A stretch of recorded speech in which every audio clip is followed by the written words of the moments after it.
Hello అందరికీ welcome back to our channel Kavya with Girish వెల్కస్.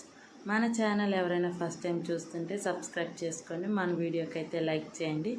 ఈరోజు మన హైదరాబాద్ స్టైల్లో బగారా రైస్ ఎలా తయారు చేసుకోవాలో చూపించబోతున్నాను. ముందుగా ఒక గిన్నె తీసుకొని ఆ గిన్నెలో నేను చూపిస్తున్న లోటతో అయితే ఒక లోట బాస్మతి రైస్ అయితే తీసుకుంటున్నాను. అవి 1/2 kg బియ్యం అన్నమాట. మీరు తీసుకుంటే గ్లాస్తో కొలుచుకోండి, లేకపోతే కప్పుతో కొలుచుకోండి, ఏదైనా పర్వాలేదు. నేనైతే ఒక లోటాతో కొలుచుకుంటున్నాను. బాస్మతి రైస్, మీ దగ్గర బాస్మతి రైస్ లేకపోతే నార్మల్ బియ్యంతో అయినా చేయొచ్చు, బాగానే కుదిరిద్ది. బాగా నీట్గా కడుక్కొని ఒక అరగంట సేపు మూత పెట్టుకొని పక్కన పెట్టుకోవాలి. బాస్మతి రైస్ అను నార్మల్ బియ్యం కూడా కలుపుకొని చేసుకోవచ్చు, అది కూడా బాగానే ఉంటుంది. కానీ బాస్మతితో చేస్తే ఇంకా టేస్ట్ అనేది బాగా వస్తుంది అన్నమాట. చూసారుగా, ఇది పక్కన పెట్టేసుకుందాం. మూత పెట్టుకొని ఒక పెద్ద బాండి తీసుకొని 1 టీ స్పూన్ నెయ్యి వేసుకుందాం. 2 టేబుల్ స్పూన్ ఆయిల్ పోసుకోవాలి. ఆయిల్ హీట్ అయ్యాక అందులోకి మసాలా దినుసులు, సాజీరా వేసుకోవాలి.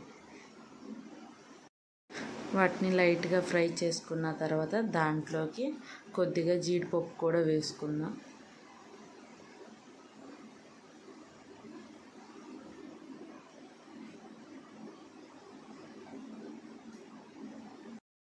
ఒక 2 ఆనియన్స్ని సన్నగా కట్ చేసుకొని ఇందులోకి అయితే వేసుకోవాలి. వేసుకొని లైట్ ఫ్రై అయ్యేంత వరకు కలుపుకుంటూ ఉండాలి. నేను క్యారెట్ని కూడా తీసుకుంటున్నాను. మా చిన్నోడికి చాలా ఇష్టం అన్నమాట. ఇలా రైస్లో క్యారెట్ వేస్తే వాడు బాగా ఇష్టంగా తింటాడు. నేను వాడి కోసం అయితే క్యారెట్ని అయితే వేస్తున్నాను. ఇది ఆప్షనల్, మీకు కావాలంటే వేసుకోండి, లేకపోతే స్కిప్ చేసేసేయండి.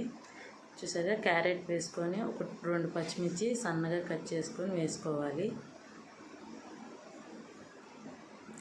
వేసుకొని లైట్గా కలుపుకొని మూత పెట్టుకొని క్యారెట్ అనేది మగ్గిద్ది అనమాట. ఒక 5 నిమిషాలు మూత పెట్టుకొని క్యారెట్ అనేది బాగా మగ్గిందనమాట. ఇప్పుడు దీన్ని ఒకసారి కలుపుకొని దీంట్లోకి 1 టీ స్పూన్ అల్లం వెల్లుల్లి పేస్ట్ అయితే వేసుకోవాలి. వేసుకొని పచ్చివాసన పోయేంత వరకు ఫ్రై చేసుకుందాం.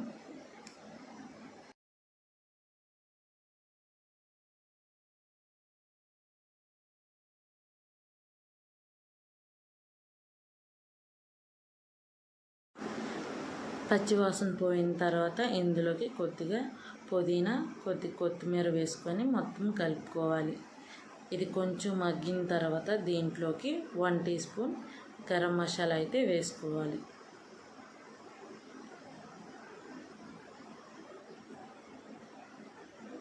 నేను స్టార్టింగ్లో చూపించాను కదా, ఒక లోటాతో అయితే నేను తీసుకుంటున్నానని. ఒక లోటా రైస్కి 2 లోటాలు వాటర్ అయితే పోసుకోవాలి. అదే మీరు గ్లాస్ అయితే ఒక గ్లాస్కి 2 గ్లాసులు అలా అనమాట. నేను ఇప్పుడు ఒక లోటా కాబట్టి 2 లోటాలు వాటర్ అయితే పోసుకుంటున్నాను.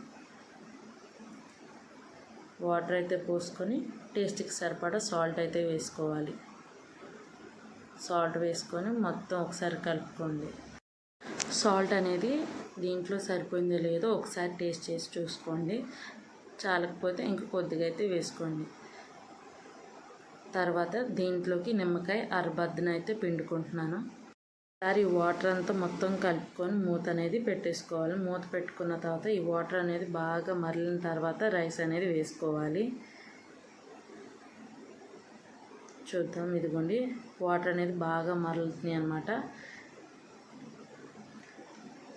ఇందులోకి మనం నానబెట్టుకున్న రైస్ అయితే వేసేసుకోవాలి. ఓన్లీ రైసే వేసుకోవాలి, కొంచెం కూడా వాటర్ అనేది రాకూడదు. వాటర్ లేకుండా రైస్ మొత్తం వేసేసుకుందాం.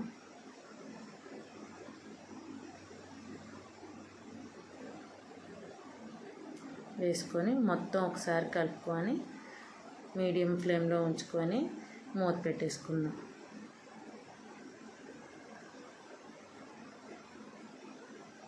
ఒక 5 మినిట్స్ అయిన తర్వాత మళ్ళీ ఓపెన్ చేసి ఎంతవరకు వచ్చినా చూసుకుందాం. చూసారు కదా, ఉడుకుతుంది. దీన్ని ఒకసారి మొత్తం కలుపుకుందాం. కలుపుకొని సిమ్లో అయితే పెట్టుకొని మూత అనేది వేసేసిన ఒక 5 మినిట్స్ తర్వాత మళ్ళీ ఒకసారి ఓపెన్ చేసి చూద్దాం.